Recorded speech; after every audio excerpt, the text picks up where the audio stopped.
Wala si James Harden sa Sixers at sabi nga noon personal issue or family matters ang nangyari sa kanya. Sa Bucks naman, andun si Damian Lillard, nasa 4 points ng first quarter tapos yung trio pa nila ni Middleton at ni Giannis na lumamang ang Milwaukee 30-23 ng first quarter.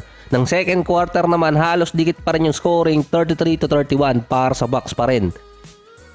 Nalamang ang Bucks sa first half 63-54. Umiscore si Damian Lillard ng 17 points sa second quarter na parang lahat ata ng mga bagong lipat ngayon sa East maganda yung nilalaro. May total si Damian Lillard na 21 points, 5 rebounds at 3 assists sa first half. Walang turnover si Dame at 2 out of 5 sa 3-point area. Si Giannis naman nasa 10 points at 7 rebounds. Si Dame ang double digits sa attempts sa first half dito sa Bucks. Si Middleton nasa 3 points so far. Ang Sixers naman si Joel Embiid 11 points. Si Tyrese Maxey 13 points.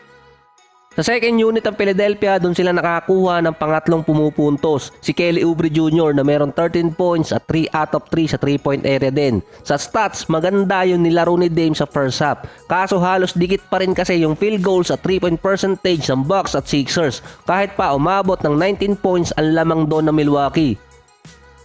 Sa third naman, nagkaroon ng run ng Sixers na ibaba nila ang lamang 69-71 mula yon kay Harris at dito kay Embiid. Nakalayo ulit ang Bucks noon mula naman kina Giannis at kay Lillard pero sa end of third 85-88 Milwaukee Bucks pa rin. 9 points para kay Embiid, 8 points naman para kay Maxey na merong 20 at 22 points papasok ng fourth.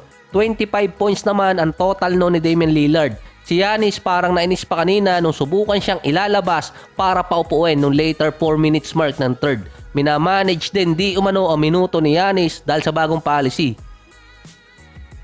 Nagkaroon kasi ng run ng Sixers nung last quarter. Bumalik din naman siya noon, nakalamang pa ang Philadelphia at kung saan nasupalpal pa ni Joel Embiid itong si Giannis. Nilabas ulit si Giannis nung 6 minutes mark at doon naman nakahabol ang Bucks galing sa dalawang 3-point shot mula kina Lopez at Crowder. 8-point lead mula sa Sixers na ibaba yun sa dalawa. Nakalamang naman ang Bucks doon dahil sa kanilang 10 tuturan mula kay Dame at kay Giannis. Nagkaroon pa ng challenge noon ng Sixers, lamang na rin ang Bucks ng nasa 6, 31 points at 14 free throws na si Damian Lillard.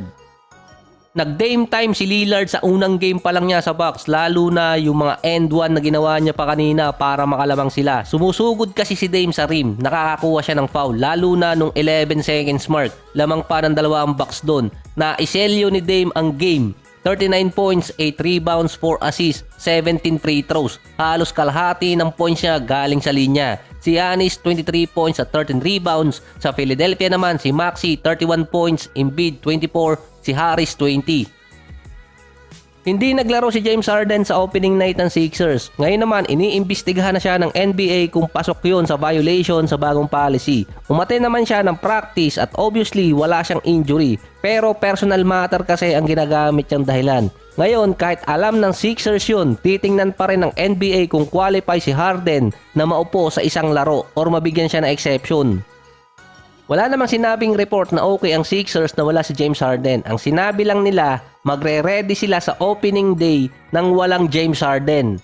Kapag napatunayan na hindi eligible si Harden sa bagong policy, pwedeng mapagmulta ang Sixers. At yung mga susunod na games pang, hindi magpapakita itong si Harden.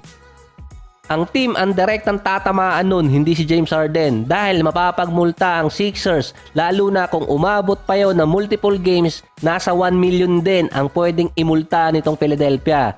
Pwede din pagmultahin ng Sixers si Harden na nasa 350 games mahigit kada game na mawawala siya at mapipilitan din ng Sixers na i-trade siya nun.